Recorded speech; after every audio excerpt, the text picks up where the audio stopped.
بسم اللہ الرحمن الرحیم۔ السلام علیکم۔ فرعون اور اس کی خادمہ۔ حضور اکرم صلی اللہ علیہ وآلہ وسلم شب معراج میں بیت المقدس کی طرف جاتے ہوئے مصر کے قریب ایک مقام سے گزرے تو انہیں نہایت ہی اعلیٰ اور زبردست خوشبو آنے لگی۔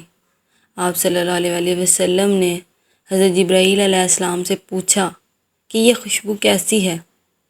جواب ملا کہ فرعون کی بیٹی کی باندھی مشاطہ اور اس کی اولاد کی قبر سے آ رہی ہے۔ پھر حضرت جبرائیل علیہ السلام نے اس کا قصہ بیان کیا کہ مشاطہ فرعون کی بیٹی کی خاتمہ تھی اور وہ خفیہ طور پر اسلام لا چکی تھی۔ ایک دن فرعون کی لڑکی کو کنگھی کرتے ہوئے اس کے ہاتھ سے اتفاقاً کنگھی گر پڑی۔ وہ اٹھانے لگی تو اس کی زبان سے بے ساختہ بسم اللہ نکل گیا۔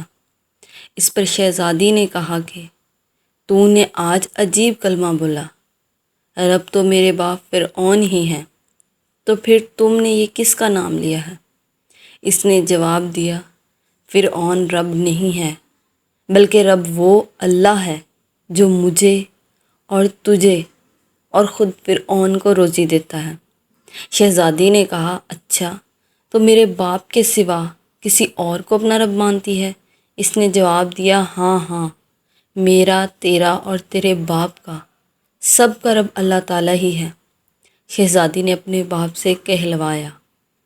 وہ غضبناک ہوا اور اسی وقت اسے برسر دربار بلوا بھیجا اور کہا، کیا تو میرے سوا کسی اور کو اپنا رب مانتی ہے؟ اس نے کہا کہ میرا اور تیرا رب اللہ تعالیٰ ہی ہے جو بلندیوں اور بزرگی والا ہے۔ فرعون نے اسی وقت حکم دیا کہ تانبے کی جو گائے بنی ہوئی ہے اس کو خوب تپایا جائے، اور جب بالکل آگ جیسی ہو جائے تو اس کے بچوں کو ایک ایک کر کے اس میں ڈال دیا جائے، آخر میں خود اسے بھی اسی میں ڈال دیا جائے۔ چنانچہ وہ کرم کی گئی۔